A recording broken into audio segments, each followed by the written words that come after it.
Okey, a'udzubillahi minasyaitonirrajim. Bismillahirrahmanirrahim. Alhamdulillahirabbil alamin wassalatu wassalamu ala asyrafil anbiya wal mursalin wa ala alihi wa sahbihi ajmain.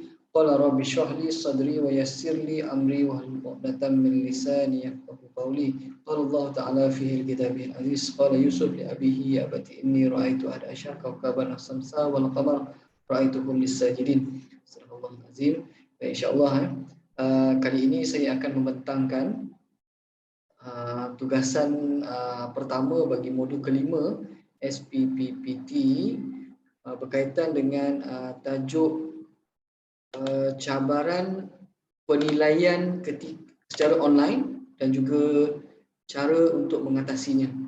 Okey, dan tugasan ini adalah tugasan berkumpulan di mana saya iaitu Dr. Muhammad Nur Azmi bin Nordin daripada Fakulti Pendidikan bersama dengan Dr. Hani Kartini binti Agusta daripada Fakulti Sains dan Teknologi. Dan hasil perbincangan yang telah kami lakukan berkaitan cabaran pelaksanaan penilaian secara online ini, saya bagi input berkaitan dengan Fakulti Pendidikan dan juga Dr. Hani pula berkongsi berkaitan dengan Fakulti Sains dan Teknologi. Terdapat sedikit perbezaan antara penilaian ini dan namun begitu secara keseluruhannya, secara kasarnya, secara holistiknya terdapat banyak persamaan kerana tugas untuk menilai ataupun menjalankan penilaian secara online ini semua pensyarah sedang melakukannya. Jadi kami walaupun berbeza fakulti namun terdapat persamaan dalam cabaran kami untuk melaksanakan penilaian secara online inilah. Okey, secara khususnya, secara asasnya banyak sebenarnya cabaran yang terpaksa ditempuhi oleh pensyarah dalam pelaksanaan penilaian secara online, tetapi kami hanya tumpukan kepada satu cabaran yang pada pandangan kami berdua adalah yang paling core, paling besar sekali dalam pelaksanaan online. Seperti yang kita tahu, pelaksanaan penilaian secara online ini berlaku secara atas talian. Kita tak nampak, kita sebagai pensyarah kita tak nampak apa yang pelajar kita buat, dan pelajar kita pun tak nampak secara langsungnya apa yang kita buat. Mungkin bila dalam secara online kita buka video dan sebagainya kita nampak, tapi keadaan sebaliknya di belakangnya dan pelbagai lagi di persekitarannya kita tak nampak. Dan begitu juga bila penilaian ini berlaku bukan secara segera macam ni kan. Contohnya kita dah ajar, kemudian baru kita bagi tugasan ataupun kita bagi kuis untuk student jawab, pelajar jawab. Jadi penilaian itu kita tak nampak bagaimana ia berlaku. Jadi cabaran yang paling utama bagi kami setelah saya dan Dr. Hani berbincang, kami setuju bahawa cabaran yang utama adalah keterusan. Keterusan pelajar dalam menjawab soalan ataupun penilaian ataupun exam secara atas talian. Yang pertama kita tengok integriti dia. Boleh tak pelajar ni tak melakukan peniruan, plagiat, macam mana dia nak melaksanakan tu? Kadang-kadang ada yang duduk satu kolej kan, satu bilik mungkin boleh berbincang kan.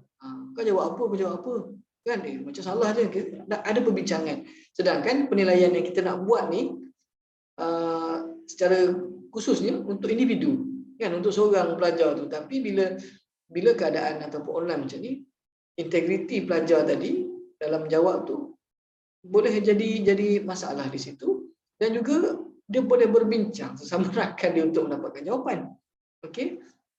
Dan yang ketiga mungkin dia boleh jawab soalan tu secara berulang. Jawab salah dah padam, jawab salah padam. Kan mungkin tak ada had masa diberikan dan sebagainya.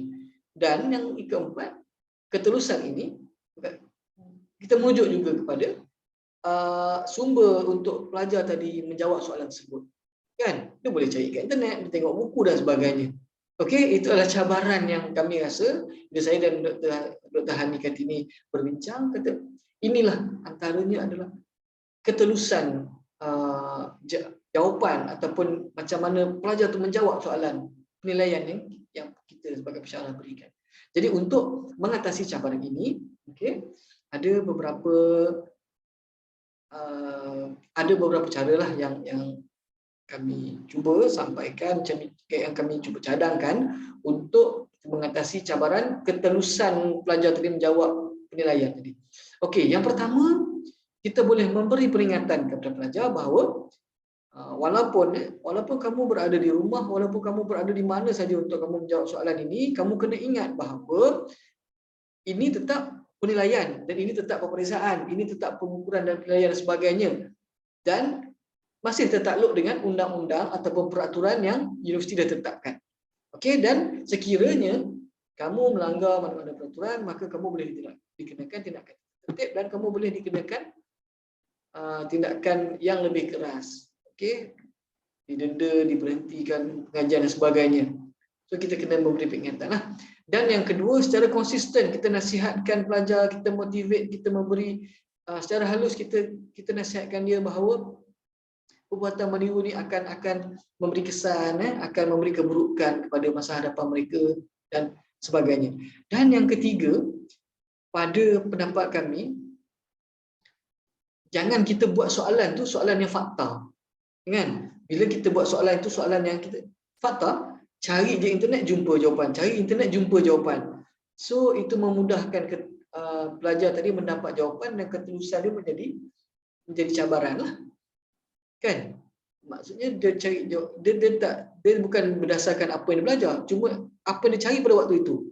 Okey, jadi bila kita buat soalan bentuk aplikasi, okey, walaupun fakta tu ada tapi dia kena fikir, dia tetap kena fikir. Kita bagi soalan bentuk penyelesaian masalah dan sebagainya, dia tetap kena fikir. So bagi kami itu dapat mengatasi masalah ketelusan pelajar tadilah. Dan yang keempat, kita gunakan medium tertentu. Contohnya you nak jawab soalan, you kena guna quizzes. You nak jawab soalan, you kena melalui UKM Folio dan sebagainya. So pelajar akan tertumpu di situ. Dia tak akan pergi ke medium lain yang membenarkan dia mendapat sumber jawapan daripada tempat lain. Kan? Maksud kalau dia tumpu di situ, mungkin dia punya fokus dan pergerakan dia tu, akses dia tu tertumpu kat situ, terbatas di situ. Okey, dan yang kelima, kita boleh penilaian ini kita pelbagaikan. Kan, bukan saja menjawab soalan, mungkin dari segi pembentangan, dari segi tutorial, mungkin dari segi projek dan sebagainya, untuk mengelakkan pelajar-pelajar tadi meniru dan juga akan timbul isu ketelusan dalam menjawab soalan tadi. Okey, dan saya rasa itu sahaja daripada kami, daripada saya dan juga Dr. Hani Kartini berkaitan dengan cabaran melaksanakan pelajaran secara atas talian dan cara mengatasinya. InsyaAllah sekiranya ada penambahbaikan lagi, mohon doktor dan tim untuk memberi cadangan dan sebagainya. Jadi segala yang baik itu datang dari Allah Subhanahu Wa Taala dan segala yang kurang itu datang daripada kelemahan saya dan juga Dr. Hani Kartini.